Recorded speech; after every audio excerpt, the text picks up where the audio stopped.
नमस्कार दोस्तों, मैं अमरीश सिंह आपका बहुत बहुत स्वागत करता हूं आपके अपने YouTube चैनल वाह गुरु में।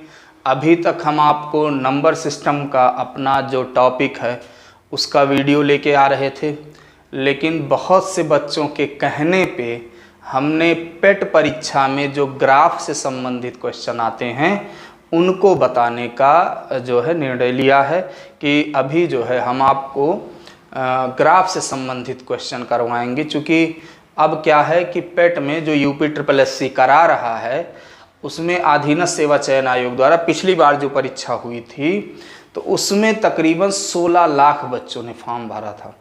ठीक है, 16 लाख बच्चों ने फॉर्म भरा था और जो सबसे बड़ी वैकेंसी देखने को मिली थी बच्चों को वो लेखपाल की मिली थी, जिसमें तकरीबन 2.5 लाख बच्चे बैठे थे और वही बच्चे बैठ पाए थे जो लगभग 70+ स्कोर किए थे 100 में। तो अगर आपको आने वाले पेट के थ्रू होने वाली वैकेंसी में आपको फॉर्म भरने का मौका चाहिए तो आपको पेट में बहुत अच्छा स्कोर करना पड़ेगा, है ना। ये नहीं कि गए पेट परीक्षा दी, जो आया आया, हो गया फॉर्मेलिटी, इससे काम नहीं चलने वाला है। आपको क्या करना है, आपको पेट में मैक्सिमम से मैक्सिमम क्वेश्चन ले जाने हैं, है ना, ताकि आप आने वाले फॉर्म को भर सकें। चूँकि पेट के थ्रू यानी अधीनस्थ सेवा चयन आयोग की जो ये प्रारंभिक अर्हता परीक्षा है, इसमें जो वैकेंसियाँ आती हैं वो बहुत कम आती हैं। 2000, 1500, 600, 700। अभी सप्लाई इंस्पेक्टर की वैकेंसी आई थी, कितनी पोस्ट, मात्र 80 पोस्ट थी। तो जितनी पोस्ट रहती है उसका 15 गुना बच्चों को बुलाया जाता है। अब 15 गुना बच्चों को बुलाने के लिए कट ऑफ काफ़ी हाई रहती है ना। जिन्होंने ये पेट दिया था वो उनको पता है और उम्मीद करते हैं कि इस बार आपका पेट में अच्छा स्कोर आएगा ताकि आप सारी वैकेंसियों को आसानी से देख सकें। मेरी बात समझ रहे हैं ना। तो अगर आपको ध्यान रखिएगा, अगर आपको जो है अपना स्कोर बढ़ाना है तो मैथ में जो ग्राफ का पोर्शन है इसको थोड़ा सा ढंग से आपको सॉल्व करना पड़ेगा। तो इसलिए आपको भाई ज़्यादा से ज़्यादा स्कोर इसमें करना पड़ेगा। तो हम ग्राफ का भी पोर्शन 1 महीने आपको रिवाइज कराएंगे। आपको ग्राफ के लिए जो भी इम्पोर्टेंट क्वेश्चन है जो पिछली बार आए थे पेट में और जिनके आने की संभावना है या जिनसे रिलेटेड प्रश्न आपके बन सकते हैं ग्राफ में, जो भी अच्छे प्रश्न हैं वो सबको करवाया जाएगा। पिछली बार परीक्षा हमने भी दी थी तो स्कोर था मेरा भी जो है 82 था, लगभग 99 परसेंटाइल से ज़्यादा था। ठीक है, तो उसके बाद में फिर जो है जो कुछ वैकेंसी आई थी जो हमने दिया था, है ना। बाकी अगर और अच्छा परसेंटाइल भाई इस बार हम सबको लेके आना है तो हमें ग्राफ में मेहनत करनी पड़ेगी। तो हम अपना पहला ग्राफ जो है वो लेके आए हैं। आपके जो है स्क्रीन पे है ये आपका पहला ग्राफ, आप जो देख रहे हैं इसमें दिया गया है, एक तरफ दिया गया है श्रमिकों की संख्या और दूसरी तरफ दिया गया है दैनिक मजदूरी।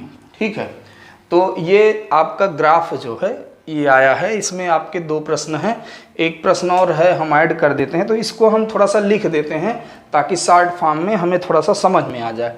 जैसे यहाँ पे जो बनाया गया है तो इसमें जो है 120 रुपये मजदूरी के लिए 12 मजदूर हैं, 140 रुपये के लिए 26 मजदूर हैं और 160 के लिए 34 मजदूर हैं और 180 के लिए 40 मजदूर हैं और 200 रुपये के लिए 50 मजदूर हैं। ये आपका दिया गया है। ठीक है, और पहला प्रश्न है आपसे जो पूछा जा रहा है कि कितने श्रमिकों की आय 150 रुपये से 180 रुपये के बीच है। ठीक है, 150 रुपये से 180 रुपये के बीच है। अब मैटर यह है, इसको ध्यान से देख लीजिए आप लोग, यहाँ पे 150 का डेटा ही नहीं दिया गया है ना। 160 का दिया गया है, 180 का दिया गया है, 140 का दिया गया है, 160 का डेटा नहीं दिया गया है। दूसरी चीज, आप जब ग्राफ ये देख रहे हैं तो ये बढ़ता हुआ ग्राफ है। अब बढ़ता हुआ जो ये ग्राफ है, यहाँ मैटर ये है कि आपको देखने से ये लग रहा होगा कि मजदूरों की संख्या तो इतनी है, लेकिन वास्तविकता ये है कि यहाँ मजदूरों की कुल संख्या 50 ही है। अब आप कहेंगे ये कैसे भाई, यहाँ 12 है, 26 है, 34 है, 40 है, ये कैसे? ये यहाँ पे जो दर्शाया गया है ग्राफ, ये बता रहा कि 120 रुपये से, ध्यान से समझिएगा, 120 रुपये पाने वाले मजदूर 12 हैं, 140 रुपये पाने वाले 26 हैं। तो यहाँ पे मैटर ये है कि ये 126 में 120 वाला ऐड है, तो अगर केवल 140 निकालना है तो इसको इससे घटाना पड़ेगा, यानी 26 में से 12 जाएगा, 14 मजदूर आएंगे। ठीक है।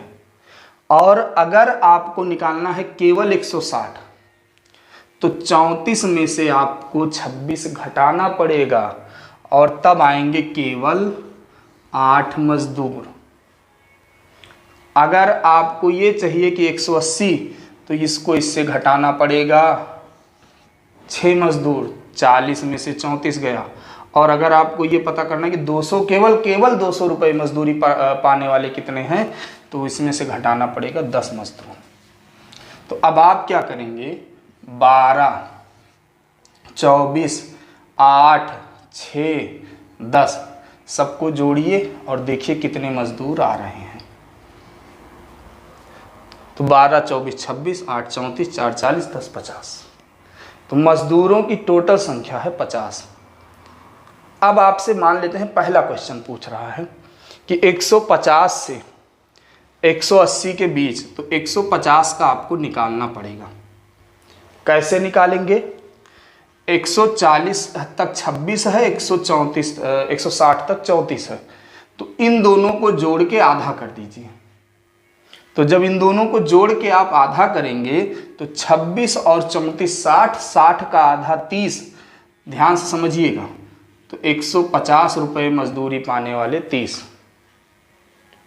अब समझिए आगे, 30 यहाँ है और 40 यहाँ है, तो 30 और 40 के बीच में कितने मजदूर हुए? 10। और कुल मजदूरों की संख्या क्या है? 50। और प्रतिशत लगाना है, इसलिए गुणे 100। इसको सॉल्व कर लेते हैं और हमारा उत्तर आ गया 20%। ये हमारा पहला उत्तर कि 150 से 180 के बीच में जो मजदूरों की संख्या है वो 20% है। ध्यान से समझिएगा। दूसरा क्वेश्चन है, दूसरा क्वेश्चन ये है कि माध्यिका क्या है, मजदूरी की माध्यिका। तो ये आपका एक आसान सवाल है। आपको माध्यिका निकालना है। आप सबसे बड़ी संख्या, सबसे बड़ी मजदूरी, सबसे कम मजदूरी को जोड़ के आधा कर दीजिए। 200 + 120 बटे 2, तो 320 बटे 2, उत्तर आ गया 160। ये हमारे दूसरे क्वेश्चन का उत्तर हो गया। ये हमारे दूसरे क्वेश्चन का उत्तर हो गया। अब अगर मान लेते हैं इसी सवाल में, मान लेते हैं इसी सवाल में एक और क्वेश्चन ऐड कर दिया, पूछ सकता है भाई कि ये बताओ औसत मजदूरी क्या है, औसत मजदूरी, और आपको ऑप्शन दे दिया 4, लगभग 150, 155, 160, 170। ठीक है। मान लो इसी सवाल में आपसे कहा कि भाई बताओ इस ग्राफ में औसत मजदूरी क्या है, तो आप क्या करेंगे? जितनी मजदूरी है जोड़ेंगे। कैसे क्या करेंगे भाई? ध्यान से समझिएगा। यहाँ क्या करें, औसत मजदूरी अगर पूछ रहा है तो यहाँ हम देखेंगे कुल मजदूरी बटे मजदूरों की संख्या। मजदूरों की संख्या।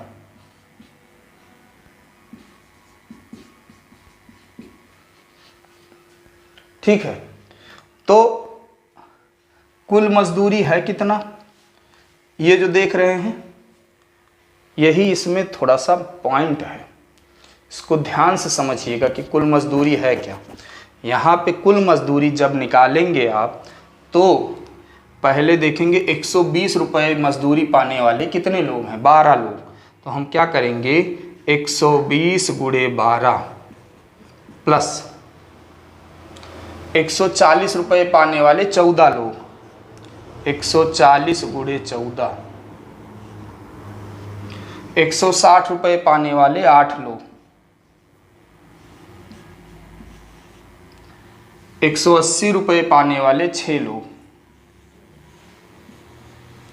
और 200 रुपये पाने वाले 10 लोग बटे कुल मजदूर 50। ठीक है, अब हम सबको गुणा करके जोड़ लेंगे। ठीक है, सबको गुणा करके हम जोड़ लेंगे, तो गुणा करा लेते हैं। ये हो गया 1440 प्लस 1960 प्लस 1280 प्लस 1080 प्लस 2000 बटे 50, 2000। ठीक है, अब सबको हम टोटल करते हैं, तो ये आ गया 0, 8, 8 16, 6 22, 4 26, 6 9 6 15, 2 17, 17 के 7, 3 1 4 1 5 1 6 1 7, 7760 बटे 50, 1 0 ये कट गया, 5 कन्नम 5, 2 बचा 27 हुआ, 50 25, 2 बचा 26 हुआ, 50, ये हमारा उत्तर आ गया। यानी हमारा उत्तर हुआ। ठीक है, तो इस तरीके से जब भी ग्राफ आपको लगातार बढ़ते हुए क्रम में दिखे और ऐसा ग्राफ दिखे कि जिसमें कहीं भी डिक्लाइन ना हो और एक बार आप उत्तर निकालें और उसका उत्तर ना मैच करे, तो सोचने का तरीका यानी अपने गाड़ी का गियर तुरंत बदल दो। अगर नहीं बदलेंगे तो आपको लगेगा सवाल गलत है, छोड़ के चले आएंगे, बाद में पता चलेगा कि इसका तरीका तो ये था। ठीक है, तो ये थोड़ा सा आपको ध्यान देने की जरूरत है। ठीक है, अगला ग्राफ हम लोग देखते हैं।